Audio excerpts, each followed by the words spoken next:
السلام علیکم ورحمۃ اللہ وبرکاتہ۔ اعوذ باللہ من الشیطان اللعین الرجیم، بسم اللہ الرحمن الرحیم۔ الحمد للہ الذی لا یبلغ مدحتہ القائلون ولا یحصی نعماءہ العادون، الذی لا یدرکہ بعد الہمم ولا ینالہ غوث الفتن، والصلاة والسلام على خیر خلقہ واشرف بریتہ، الذی سمی فی السماء بأحمد وفی الارضین بأبی القاسم محمد۔ اللہم صل علی وعلى أهل بيته الطيبين الطاهرين الذين أذهب الله عنهم الرجس وطهرهم تطهيرا۔ اللهم صل على محمد وآل محمد، واللعن الأبدي على أعدائهم أجمعين۔ اما بعد، فقال اللہ الحکیم بسم اللہ الرحمن الرحیم، ان اللہ وملائکتہ یصلون علی النبی یا ایہا الذین آمنوا صلوا علیہ وسلموا تسلیما۔ اللہم صل علی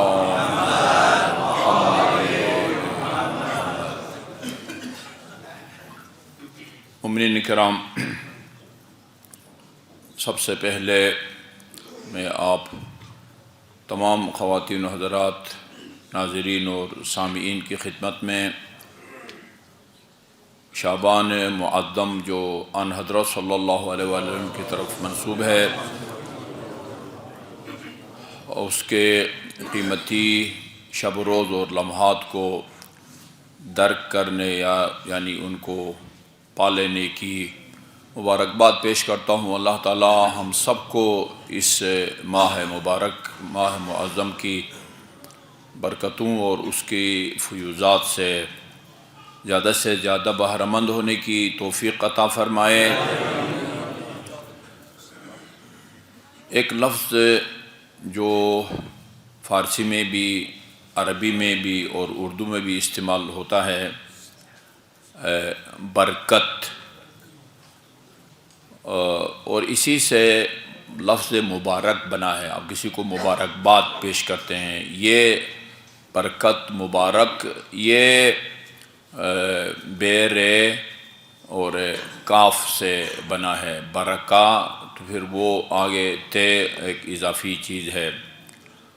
برکت کا مطلب یہ ہے کہ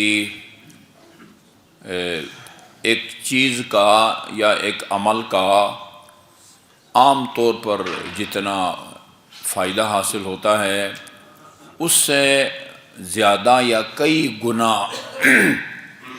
غیر معمولی طور پر وہ آپ کے لیے مفید ثابت ہو، اس کو برکت کہتے ہیں۔ ماہ رمضان کو ماہ مبارک کہتے ہیں۔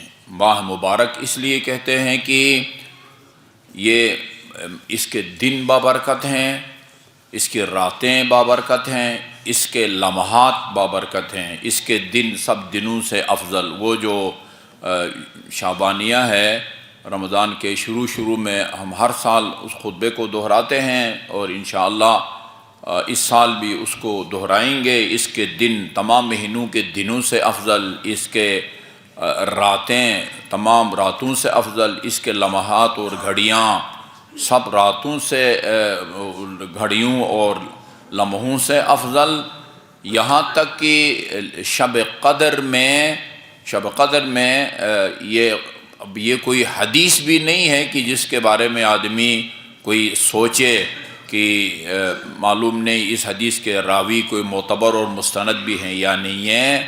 قرآن مجید ہے، ذالک الکتاب لا ریب فیہ، اس کے اندر ہے کہ یعنی ہمارے فہم سے بالاتر ہے۔ بس خدا نے کہہ دیا بغیر کسی ذرہ برابر شک کے اس پر ایمان لانا، لائے بغیر انسان مسلمان نہیں بن سکتا، اور وہ لیلۃ القدر خیر من الف شہر، ایک رات ہزار جو ہے نا وہ مہینوں سے افضل ہے۔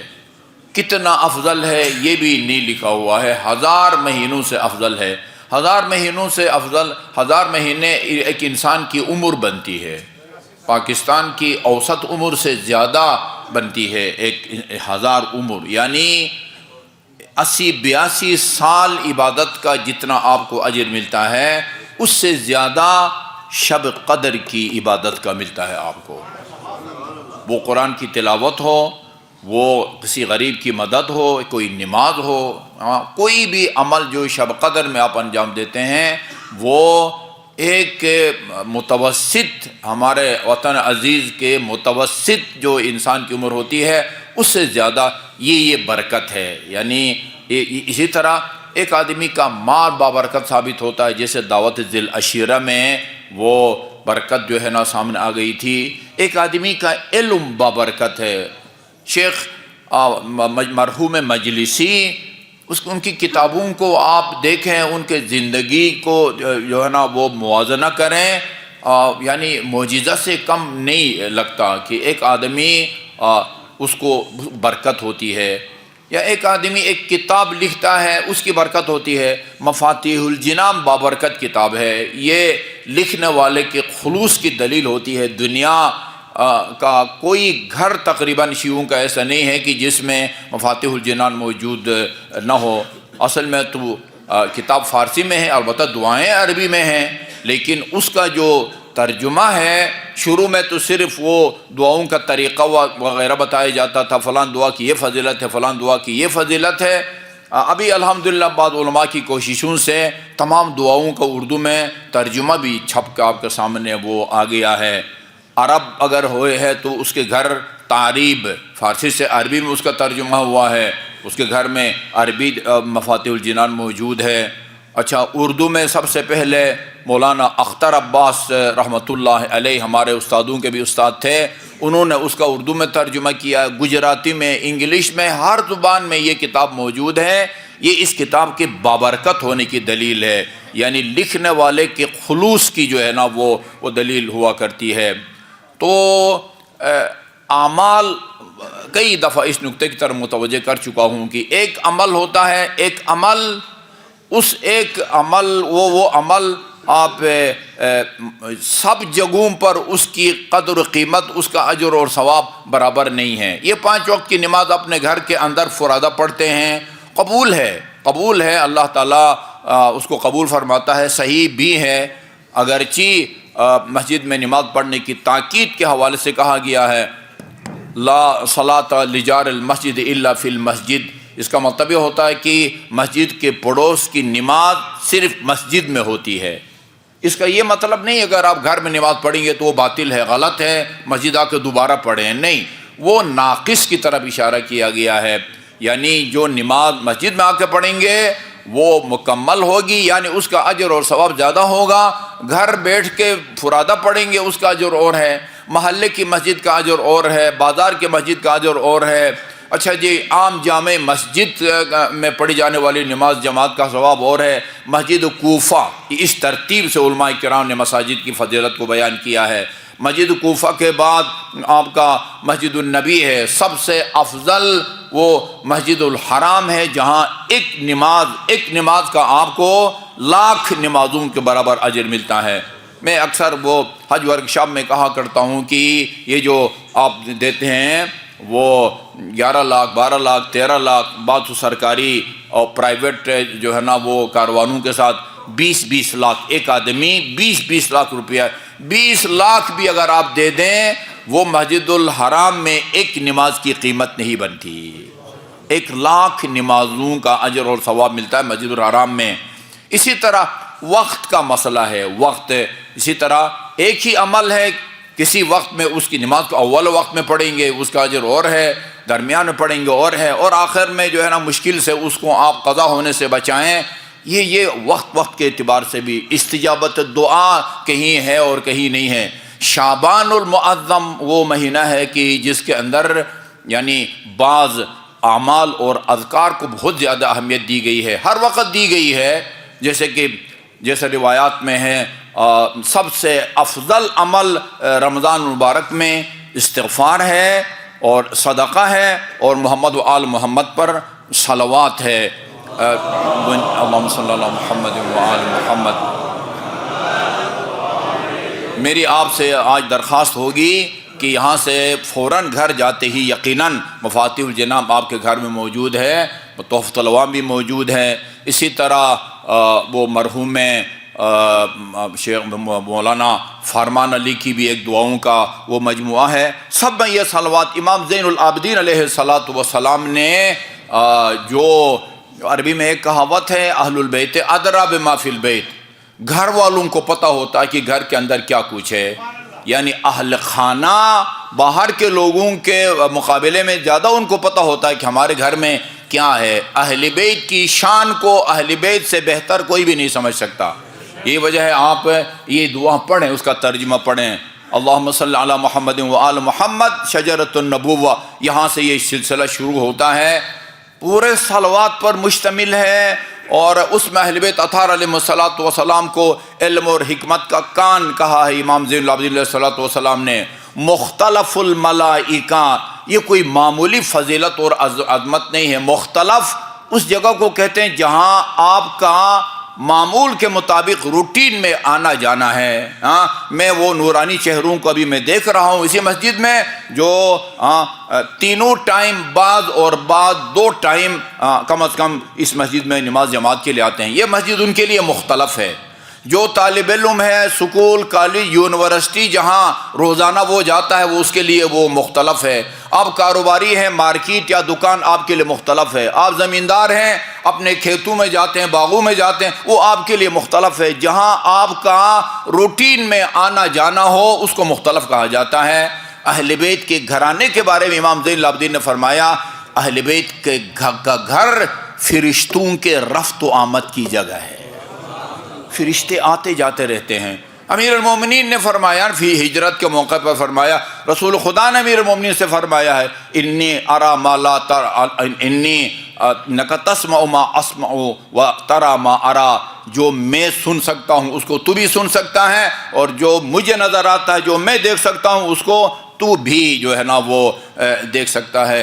اس دعا کا ترجمہ ضرور پڑھیں، ایک فضائل کا سمندر ہے یہ امام زین العابدین علیہ الصلوۃ والسلام کی یہ دعا جو سیف سجادیہ کی طرح اللہم صلی علی محمد و آل محمد، اس کے بعد یہ چند ایک فضائل بیان کرتے ہیں، پھر اللہم صلی علی محمد و آل محمد، پھر چند ایک فضائل کا بیان کرتے ہیں۔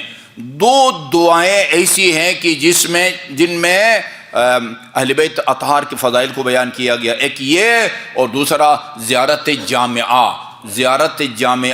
کبیرہ، اس کے اندر امام علی النقی علیہ السلام نے اہل بیت اطہار علیہ السلام کو شان کو بیان کیا ہے۔ مبعث کے دن 27 رجب کو عجیب بات ہے، 27 رجب ہے اور اس میں بڑی طولانی امیر المومنین علیہ السلام کی زیارت ہے، اس کے اندر دیکھیں کہ کس طرح امیر المومنین کے فضائل کو بیان کیا گیا ہے۔ آپ ابھی میں تفصیل ہم نہیں بیان کر سکتے، مختصراً عرض کر دوں کہ شعبان المعظم کے 2 قسم کے اعمال ہیں، بعض وہ ہیں جو مشترک ہیں روزانہ کیے جانے والے ہیں، اور بعض وہ ہیں جو پورے مجموعی طور پر رمضان المبارک میں، جیسے کہ لا الہ الا اللہ ولا نعبد الا ایاہ مخلصین لہ الدین ولو کرہ المشرکون، پورے مہینے میں اس کو 1000 دفعہ پڑھنا ہے۔ میں اسی میں حساب کر رہا تھا، روزانہ اگر 33 مرتبہ پڑھیں یہ تقریباً 9 کم 1000 بنتے ہیں، یعنی ایک دن اگر آپ 42 پڑھیں گے باقی 33 تقسیم کریں مہینے پر 4 کو، اس کا بہت اجر بیان کیا ہے۔ روزانہ 70 دفعہ استغفر اللہ واسألہ التوبہ، استغفر اللہ واسألہ التوبہ۔ جی ہاں، اسی طرح اور باقی دعائیں ہیں۔ روزے کی بہت زیادہ فضیلت کی گئی ہے، بیان کی گئی ہے۔ محمد اور آل محمد پر صلوات کی بہت زیادہ فضیلت بیان کی گئی ہے، وقتاً فوقتاً ہم اس کو بیان کرتے رہتے ہیں۔ اللہم صلی علی محمد و آل محمد۔ صلوات باقی سال کے 12 مہینوں میں دن کو رات کو کسی بھی وقت آپ صلوات بھیجیں محمد آل محمد پر، اس کا اجر اور ثواب ہے، اور شعبان المعظم میں اس کا اجر بڑھ جاتا ہے۔ شعبان المعظم میں 2 جملے صرف صلوات کے بارے میں ثواب اتنا زیادہ ہے کہ آسمان کے جو فرشتے دنیا بھر میں برسنے والی بارش کے قطروں کو گنتے ہیں، وہ محمد اور آل محمد پر صلوات کا اجر اور ثواب نہیں لکھ سکتے۔ اور رسول خدا نے فَإِنَّهَا تَحُطُّ الذُّنُوبَ حَتَّى الْوَرَقِ یا تنماس الذنوب کما تنماس الورق، یہ صلوات کے نتیجے میں 5 یا 6 سیکنڈ کا ذکر اور عبادت ہے۔ آرام آرام سے بھی تسلی ترتیل کے ساتھ بھی پڑھیں، اللہم صلی علی محمد و آل محمد۔ گناہ اس طرح جھڑتے ہیں جس طرح موسم خزاں کی سردی سے درخت کے پتے گرتے اور جھڑتے ہیں۔ محمد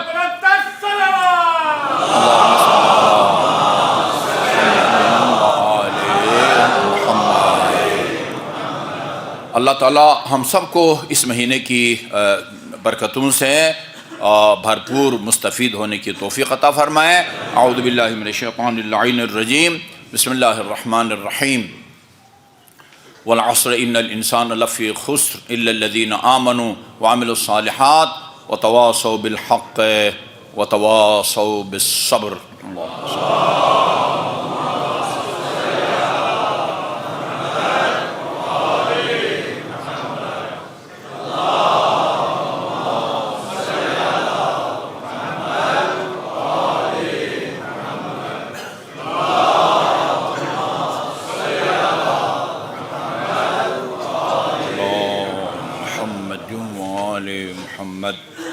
اعوذ باللہ من الشیطان الرجیم، بسم اللہ الرحمن الرحیم۔ الحمد للہ رب العالمین والصلاة والسلام علی خیر خلقہ محمد وآلہ الطیبین الطاہرین ولا سیما علی ابن عمہ امیر المؤمنین علی بن ابی طالب علیہ الصلاة والسلام وعلی ابنتہ الصدیقۃ الطاہرہ فاطمۃ الزہراء سیدۃ نساء العالمین وعلی سبطیہ الحسن والحسین سیدی شباب اہل الجنہ وعلی علی بن الحسین زین العابدین ومحمد بن علی الباقر وجعفر بن محمد الصادق وموسیٰ بن جعفر الکاظم وعلی بن موسیٰ الرضا ومحمد بن علی التقی وعلی بن محمد النقی والحسن بن علی العسکری والخلف الحجہ اللہم عجل فرج وسہل مخرجہ لیملأ الارض قسطا وعدلا کما ملئت ظلما وجورا واللعن الابدی علی اعدائهم اجمعین۔ اما بعد فقال اللہ الحکیم بسم اللہ الرحمن الرحیم والذی بعث فی الامیین رسولا منہم یتلو علیہم آیاتہ ویزکیہم ویعلمہم الکتاب والحکمہ وان کانوا من قبل لفی ضلال مبین۔ مومنین کرام، اس ہفتے میں جو سب سے اہم تاریخ گزری ہے اور مناسبت گزری ہے وہ 27 رجب المرجب یعنی آن حضرت صلی اللہ علیہ وسلم کی بعثت کی تاریخ ہے۔ یوں تو اہل سنت اور اہل تشیع دونوں کے محدثین نے اس روایت کو نقل کیا ہے کہ کنت نبیا و آدم بین الماء والتین، میں اس وقت بھی نبی تھا جب ابھی آدم آب و گل میں تھا، اور ہماری روایات کے مطابق عالم ارواح میں ہمارے آخری نبی حضرت آدم سے لے کر حضرت عیسیٰ موسیٰ تک تمام انبیاء کے مربی رہے ہیں، تمام انبیاء کی تربیت کی ہے رسول خدا صلی اللہ علیہ وآلہ وسلم نے۔ لیکن اس زمین کے اوپر باضابطہ طور پر جہاں آپ کو اللہ تعالیٰ کے پہلی وحی نازل ہوئی وہ 27 رجب المرجب ہے۔ میں نے عرض کیا کہ جو شان رسول اکرم صلی اللہ علیہ وآلہ وسلم کی امیر المومنین بیان کر سکتے ہیں، امام زین العابدین بیان کر سکتے ہیں، باقی ائمہ معصومین بیان کر سکتے ہیں، وہ اس طرح کوئی دوسرا بیان نہیں کر سکتا۔ یہ روایت بھی میں جلدی جلدی پڑھتا ہوں اور ہر سال پڑھتا ہوں، یہ ہمیں زبانی سورہ قل هو اللہ کی طرح یاد ہونی چاہیے۔ اس میں آپ محسوس کریں گے کہ کتنا گہرا تعلق ہے رسول اکرم آپ کے مبعث اور امیر المومنین اور باقی اہل بیت اطہار علیہم الصلاۃ والسلام. چونکہ امامت ہمارے نزدیک نبوت کا تسلسل ہے. یہ مطلب ہرگز نہ لے کوئی کہ یعنی آخری نبی کے بعد کوئی اور نبی ہے. نہیں، ما کان محمد ابا احد من رجالکم ولکن رسول اللہ وخاتم النبیین. قرآن نے کہہ دیا خاتم النبیین. یہ بعض صفات جو انبیاء کے ہیں ان کا کہیں ذکر کیا جاتا ہے تو مخالفین جو کسی نہ کسی بہانہ کی تلاش میں ہوتے ہیں، اچھا جی کسی پر وحی کا لفظ آ گیا، اچھا یہ ختم نبوت کا انکار کر دیا اس نے، کیونکہ وحی تو صرف نبی پر ہوتی ہے. میرے بھائی، حضرت موسیٰ کی والدہ کو کہا گیا ہے کہ اس کو ہم نے وحی کی، اچھا جی اس کو دودھ پلا دیں اور اللہ کا نام لے کے اس کو دریا کے حوالے کر دے. یہ وحی ہے. وحی شہد کی مکھی کے بارے میں اللہ نے فرمایا ہم نے شہد کی مکھی پر جو ہے نا وہ وحی نازل کی ہے. تو یا کسی کے اوپر فرشتے کا آ جانا مختلف الملائکہ ہے.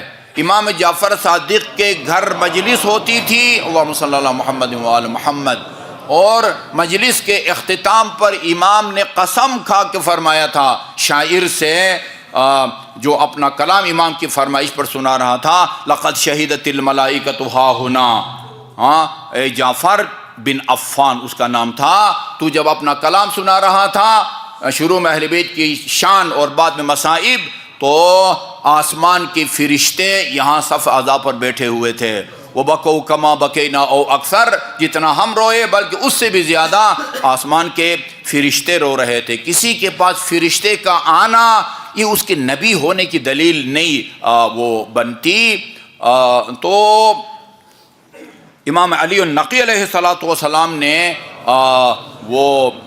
میں کوشش کرتا ہوں کہ جلدی عربی عبارت بھی حذف کر کے صرف ترجمہ آپ کو سناؤں. آپ فرماتے ہیں جب آن حضرت صلی اللہ علیہ وآلہ وسلم نے وہ شام جا کے جو آپ تجارت کرتے تھے، آپ نے جب تجارت کے اس پیشے کو ترک کر دیا، مصروفیات کی وجہ سے ظاہر ہے، وَتَصَدَّقَ بِكُلِّ مَا رَزَقَهُ اللَّهُ تَعَالَى مِنْ ذَلِكَ التِّجَارَةِ، اور جو کچھ اللہ تعالیٰ نے اس سے تجارت کے نتیجے میں وہ جو کچھ مال دنیا رزق حلال سے آپ کو نوازا تھا، وہ سارا کا سارا رسول خدا نے راہ خدا میں بطور صدقہ دے دیا.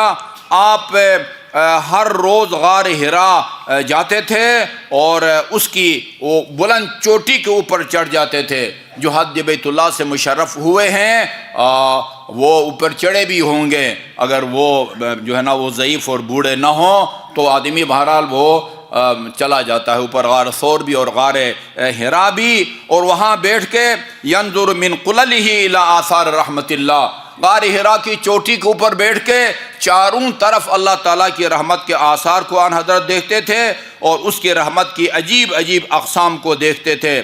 آسمان کے کونے کونے اور زمین کے کونے کونے تک دیکھتے تھے، سمندروں کو دیکھتے تھے، بیابانوں کو دیکھتے تھے، اور اس طرح اللہ تعالیٰ کی آیات الہی سے، اللہ کی قدرت کی نشانیوں سے سبق حاصل کرتے تھے.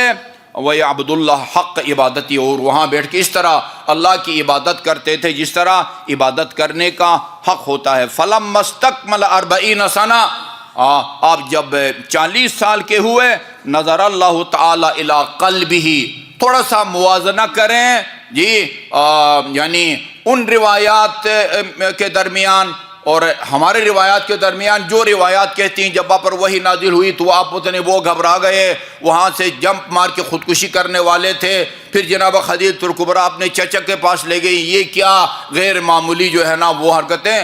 انہوں نے بتایا آخری نبی جو کہتے ہیں میں اس وقت بھی نبی تھا جب آدم ابھی آب و گل میں تھا، اس کو نہیں پتا کہ میں نبی بن گیا ہوں. وہ جناب خدیجہ الکبریٰ کا چچا وہ ان کو خبر دے رہا ہے کہ پریشان ہونے کی ضرورت نہیں ہے، آپ جو ہے نا وہ نبی بن گئے ہیں. یہ اب اس کو دیکھیے امام علی النقی علیہ السلام کیا فرماتے ہیں. اب اللہ تعالیٰ نے جب آپ 40 سال کے ہوئے، نظر اللہ تعالیٰ الی قلبہ، اللہ تعالیٰ نے آن حضرت کے قلب پاک کو دیکھا.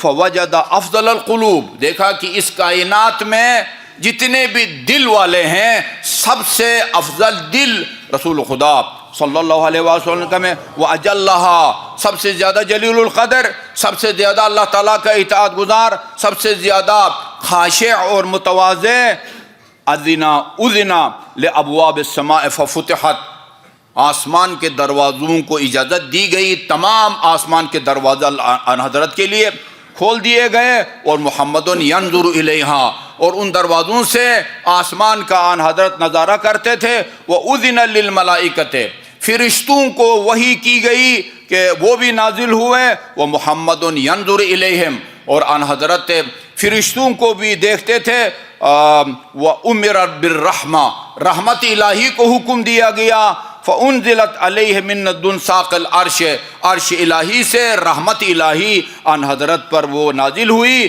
ان حضرت کے سر مبارک پر اور پیشانی مبارک پر، اور وَنَظَرَ إِلَى روح جبرائیل روح الامین، آپ نے روح الامین کو جبرائیل کو بھی دیکھا، المطوق بالنور، جو کہ ایک نورانی حلقہ ان کے گلے میں تھا، اس کا لقب ہے طاؤوس الملائکہ، طاؤوس مور کو کہتے ہیں۔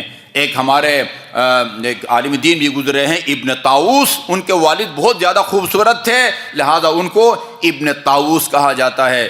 جبرائیل امین باقی فرشتوں میں سب سے زیادہ حسین اور خوبصورت تھے، اس لیے ان کو طاؤوس الملائکہ کہا جاتا ہے۔ یا حبط نازل ہوئے، وَأَخَذَ بِضَبُعِهِ وَحَدَّهُ، آپ کی شانہ مبارک سے کو ہاتھ میں لیا اور اس کو حرکت دی اور فرمایا یا محمد اقرأ، پڑھیے۔ آپ نے فرمایا وَمَا اقرأ، قال اقرأ، یہ سورہ علق کی جو ہے نا وہ آپ نے تلاوت کی۔ وَنَزَلَ مُحَمَّدٌ مِّنَ الْجَبَلِ، اس وحی کے نازل ہونے کے بعد آن حضرت وہ اس غار حرا کی پہاڑی سے نیچے تشریف لے آئے، اور وغشیہ من تعظیم جلال اللہ وورد علیہ من کبیر شانہ ما رکبہ، اور اللہ تعالیٰ کی عظمت کے احساس سے آپ کی اس طرح کی کیفیت ہوتی ہے جس طرح ایک بخار والے آدمی کی ہوتی ہے، اس لیے نہیں کہ یہ کیا ہو گیا، نہیں، اللہ کی عظمت کے احساس سے یہ امام معصومین روتے ہیں۔ میں نے اس دن بھی عرض کیا تھا، خاتون جنت نے ایک شیشی کے اندر اپنے ان اشکوں کو اور آنسوں کو جمع کیا تھا جو اللہ تعالیٰ کی خوف سے اور اس کے عظمت کے احساس سے گرتے تھے، اور وصیت فرمائی جب اس دنیا سے جانے لگوں ان اشکوں کو میرے ساتھ وہ دفنا دیا جائے۔ خوف عذاب کا خوف نہیں ہے، اللہ کی عظمت کا احساس ہے جو ان کو رلاتا تھا۔ امیر المومنین کے بارے میں ہے نا زرار کا، میں دیکھتا تھا رات کی تاریکی، رات اپنے پردے جب گرا دیتی تھی، امیر المومنین اپنے محاسن کو، ریش مبارک کو ہاتھ میں لیتے تھے، یہ تململ تململ السلیم، اس طرح تڑپتے تھے جس طرح سانپ کا کاٹا ہوا، اور کہتے تھے کہ آہ من قلت الذات، ہاں یہ سفر زیادہ راہ کم ہے اور یہ سفر لمبا ہے اور دشوار گزار ہے، آہ من طول سفر و خشونت الطریق، جی یہ اللہ کی عظمت رلاتی تھی، گناہوں کا خوف نہیں۔ وہ قسیم النار والجنت، جنت کی کنجیاں اور جہنم کی کنجیاں امیر المومنین کو دی جائیں گی روز قیامت خاص تقریب کے اندر۔ اچھا جی، اس کے بعد فرمایا اور وقد اشتد علیہ ما یخاف، اور پھر آپ کو یہ خوف لاحق تھا کہ لوگ کہیں مجھے نہ جھٹلائیں، کوئی ساحر کہے گا، کوئی دیوانہ کہے گا، جی ہاں، اور اسی طرح اعقل خلق اللہ اکبر، سب سے زیادہ آن حضرت کو ناپسندیدہ شیطان اور وہ دیوانوں والی حرکتیں تھی اور ان کے اقوال، فَأَرَادَ اللَّهُ عَزَّ وَجَلَّ، اس پر توجہ کیجئے، جہاں جہاں تک ہماری آواز جاتی ہے یہ شیعہ عقیدہ بیان ہو رہا ہے رسول خدا کے بارے میں، امام معصوم کی زبان مبارک سے، امام علی النقی رسول خدا کے بارے میں اپنا عقیدہ بیان کر رہے ہیں جو ہر شیعہ کا عقیدہ ہے۔ جی ہاں، فَأَرَادَ اللَّهُ عَزَّ وَجَلَّ أَن يَشْرَحَ صَدْرَهُ، اللہ تعالیٰ نے ارادہ فرمایا کہ آن حضرت کا شرح صدر فرمائے، سرجری نہیں جیسے بعض کتابوں میں لکھا ہوا ہے، یہ آپ کے سینے کو اللہ تعالیٰ نے کشادہ کرنا چاہا، وَيُشَجِّعُ قَلْبَهُ، اور آپ کے دل کو اللہ تعالیٰ نے مضبوط کرنے کا ارادہ فرمایا۔ تشجیع، کسی کو شجاعت دلانا، حوصلہ دلانا، دل جوئی کرنا۔ جی ہاں، کیا کیا اللہ تعالیٰ نے اس کام کے لیے؟ آن حضرت کی تقویت کے لیے، آپ کی دل جوئی کے لیے، آپ کے دل کو کفار کے مقابلے میں مضبوط کرنے کے لیے۔ فَأَنْتَقَ اللَّهُ الْجِبَالَ وَالصُّخُورَ وَالْمَدَرَ، اللہ تعالیٰ نے پہاڑوں کو، پتھروں کو اور ڈھیلوں کو، مٹی کی ڈھیر کو بولنے کی طاقت دی اور بولنے کا حکم دیا۔ پہاڑوں کو جی، اور وَكُلَّمَا وَصَلَ إِلَى شَيْءٍ مِّنْهَا، جب بھی آپ چلتے وقت کسی پہاڑ، پہاڑی، پتھر یا ڈھیلے کے قریب سے گزرتے تھے، ناداہو، یہ بے جان چیزیں ان حضرت کو پکارتی تھی، السلام علیکہ یا محمد، السلام علیکہ یا ولی اللہ، السلام علیکہ یا رسول اللہ، ابشر۔ آپ کو یہ در و دیوار آپ کو نبوت ملنے کی بشارت پیش کرتے تھے۔ فإن اللہ عز وجل قد فضلک، اللہ تعالیٰ نے آپ کو تمام مخلوق پر فضیلت اور برتری فرمی ہے۔ وجملک وزینک واکرمک فوق الخلائق اجمعین من الاولین والآخرین، اللہ تعالیٰ نے آپ کو سب سے زیادہ حسین بنایا ہے، سب سے زیادہ محترم اور مکرم بنایا ہے، اولین سے لے کر آخرین تک۔ اللہ کے بعد اس کائنات میں کوئی مخلوق آن حضرت کی برابری نہیں کر سکتی۔ جی، لا يحزنك ان تقول قریش انک مجنون، اللہم صلی علی محمد وآل محمد۔ آپ قریش کی اس بات سے محزون نہ ہوں، فکر مند نہ ہوں کہ لوگ آپ کو مجنون کہیں گے۔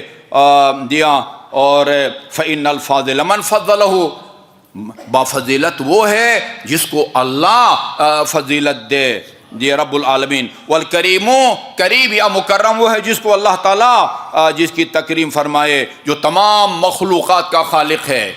یہ امام علی النقی ہے، تمام مخلوقات، جو مخلوق ہے اس کا خالق اللہ تعالیٰ ہے۔ امام جعفر صادق علیہ السلام کی انگوٹھی کے اوپر جو تحریر تھی وہ یہ سورہ رعد کی آیت تھی، اللہ خالق کل شیء۔ اپنے عقیدہ کو انگوٹھی کے اوپر لکھ کے امام نے رکھا ہوا تھا، اس کو آپ پہنتے تھے۔ تمام مخلوقات کا خالق ہے۔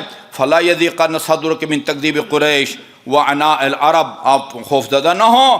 فسوف بلغک ربک اقصی منتہی الکرامات، جی کرم کی آخری منزل پر اللہ تعالیٰ آپ کو پہنچائے گا۔ وَيَرْفَعُكَ إِلَىٰ أَرْفَعِ الدَّرَجَاتِ، بلند ترین درجات پر آپ کو اللہ تعالیٰ فائز فرمائے گا۔ اس کے بعد توجہ سے سنیے گا، وَسَوْفَ يُنَعِّمُ وَيُفَرِّجُ أَوْلِيَاءَكَ بِوَصِيِّكَ علی ابن ابی طالب، اور علی کے ذریعے اللہ تعالیٰ آپ کے ولیوں اور آپ کے دوستوں اور چاہنے والوں کو خوشحال کر دے گا۔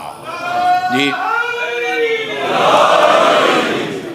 وَسَوْفَ يَبُثُّ عُلُومَكَ فِي الْعِبَادِ وَالْبِلَادِ، اور اللہ تعالیٰ اپنے علوم کو یعنی پورے شہر جی اور جو ہے نا بندوں کے درمیان آپ کی تعلیمات کو پھیلائے گا اللہ تعالیٰ۔ کس کے ذریعے؟ بے مفتاحی کا، تیری کنجی کے ذریعے اور تیری حکمت کا دروازہ یعنی علی کے ذریعے۔ پوری دنیا میں علوم علی کے ذریعے اور اولاد علی کے ذریعے پہنچیں گے، علی بن ابی طالب۔ وَسَوْفَ يُقِرُّ عَيْنَيْكَ بِبِنْتِكَ فاطمہ، اور اللہ تعالیٰ آپ کی آنکھوں کو ٹھنڈک نصیب فرمائے گا آپ کی بیٹی فاطمۃ الزہرا علیہ السلام کے ذریعے۔ وَسَوْفَ يَخْرُجُ مِنْهَا وَمِنْ عَلِيٍّ، اللہ تعالیٰ آپ کی بیٹی فاطمہ اور علی کو حسن اور حسین جیسے نواسے عطا فرمائے گا جو جوانان جنت کے سردار ہیں۔ وَسَوْفَ يَنْشُرُ فِي الْبِلَادِ دِينُكَ، اور پوری دنیا میں آپ کا دین پھیل جائے گا۔ وَيُعَظِّمُ أُجُورَ الْمُحِبِّينَ لَكَ، اللہ تعالیٰ وہ آپ کے محبوں کا جو اجر ہے اس کو کئی گناہ کر دے گا، اور آپ کے محب اور آپ کے بھائی علی کے محبوں کا اجر یہ باقی لوگوں کی عبادات اور اعمال کا اجر سے زیادہ ہوگا۔ وَسَوْفَ يَضَعُ فِي يَدِكَ لِوَاءَ الْحَمْدِ، اللہ تعالیٰ لواء الحمد روز قیامت آپ کو دے گا، آپ کے ہاتھ میں تھمائے گا۔ فَتَضَعُهُ فِي يَدِ أَخِيكَ، اور آپ یہ لواء الحمد اپنے بھائی علی کے ہاتھ میں دیں گے۔ فَيَكُونُ تَحْتَهُ كُلُّ نَبِيٍّ وَصِدِّيقٍ وَشَهِيدٍ، روز قیامت ہر نبی، ہر صدیق اور شہید وہ لواء الحمد کے سائے کے نیچے ہوں گے، وَيَكُونَ قَائِدَهُمْ أَجْمَعِينَ إِلَى جَنَّاتِ النَّعِيمِ، اور یہ انبیاء اور شہداء اور صدیقین اسے لواء الحمد کے سائے میں اور علی کی قیادت میں فردوس برین میں داخل ہوں گے۔ اللہ تعالی ہمیں امیر المومنین علیہ الصلوۃ والسلام کے حقیقی محبین میں شامل ہونے کی توفیق عطا فرمائے۔ اگرچہ زیادہ جو مستند ہے روایت وہ جمادی الاولیٰ کی 5 تاریخ ہے، جناب زینب کبریٰ علیہ الصلوۃ والسلام کی ولادت باسعادت کی، لیکن یہ ایک روایت رمضان مبارک کی پہلی کی بھی ہے، اسی طرح رمضان کی آخر کی بھی ہے۔ ہم اپنی مسجد میں جمادی الاولیٰ کی 5 تاریخ کو اس مناسبت سے میلاد کی محفل منعقد کر چکے ہیں، لیکن کسی بھی نام کا امام کا یا امام زادہ یا امام زادی کا ذکر کسی بھی اگر ذکر کیا جائے وہ کوئی جو ہے نا وہ غیر مناسب نہیں ہوتا۔ یہ بعض مومنین کی خواہش کے مطابق اور تبرک کی خاطر اس مکرمہ کا ذکر بھی ہونا چاہیے۔ امام زین العابدین نے جناب زینب کبریٰ کے فضائل کے سمندر کو کوزے میں بند کر کے، اس سے بڑھ کے کسی فضیلت کا آپ تصور نہیں کر سکتے، فرماتے ہیں الحمدللہ یا عمّا، پھوپھی جان الحمدللہ، خدا کا لاکھ لاکھ شکر ہے، انت عالمۃ غیر معلمہ و فہمۃ غیر مفہمہ، آپ وہ عالم ہیں کہ جس نے کسی عام استاد سے استفادہ نہیں کیا، وہ دین کا سمجھ رکھتی ہیں کہ جو آپ نے کسی عام انسان سے نہیں سیکھا یا نہیں سمجھا۔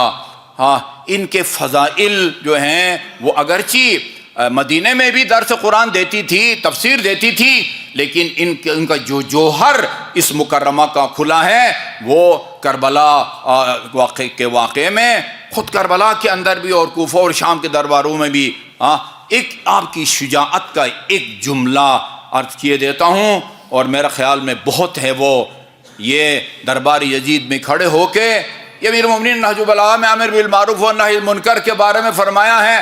امر بالمعروف و نہی عن المنکر کے کئی نمونے اور طریقے ہیں۔ آپ کی بچی پردہ نہیں کرتی، اس کو پردے کا حکم دیں۔ میں رات کو پڑھ رہا تھا وہ ثانی زہرا کے حالات زندگی، جب جناب فاطمۃ الزہرا کا جنازہ اٹھا ہے، 6 سال عمر تھی، اور جو چادر پہنی ہوئی تھی وہ زمین سے خط کھینچتی جاتی تھی، جناب دختر جناب زینب کبریٰ علیہ الصلوۃ والسلام کا۔ جی تو دربار فرمایا کہ یہ بے پردہ بہنوں کو، ماؤں کو، بچیوں کو پردے کا حکم دیں، جو نماز نہیں پڑھتا اس کو نماز کا حکم دیں، سود لیتا اس کو سود خوری سے روکیں، رشوت خور سے رشوت خوری سے روکیں، اور جو گناہ بھی آپ کے سامنے کوئی کرتا ہے اس کو روکیں، ٹوکے طریقے سے۔ نہی عن منکر، برائی سے روکنا اسی طرح واجب ہے جس طرح یہ 5 وقت کی نماز واجب ہے، فروع دین میں سے ایک فرع نہی عن منکر ہے۔ اور فرمایا وہ افضل من ذالک کلہ، امیر المومنین کے الفاظ ہیں یہ، نہی عن منکر کا جو سب سے افضل نمونہ یا طریقہ ہے کلمۃ حق عند امام جائر، کسی ظالم اور جابر کے سامنے کھڑے ہو کے اور اس کی آنکھوں میں آنکھیں ڈال کے حق کی بات کرنا۔ یہ جملہ سننے کے قابل ہے، دنیا والے سنیں۔ یزید سے براہ راست مخاطب ہو کے فرماتی ہیں میں نے بڑے بڑے کربلا میں دل خراش منظر دیکھے ہیں، اپنی آنکھوں سے اپنے بھائی کو، بھتیجوں کو، بھانجوں کو شہید ہوتے ہوئے دیکھا ہے۔ زینب کے لیے سب سے بڑی مصیبت یہ ہے کہ اس وقت وہ تیرے سامنے کھڑی ہے۔ جی یہ میرے لیے سب سے بڑی مصیبت ہے۔ اللہ تعالی ہمیں ثانی زہرا کے نقش قدم پر چلنے کی توفیق عطا فرمائے۔ اعوذ باللہ من الشیطان الرجیم، بسم اللہ الرحمن الرحیم، قل هو اللہ احد اللہ الصمد لم یلد ولم یولد ولم یکن له کفوا احد۔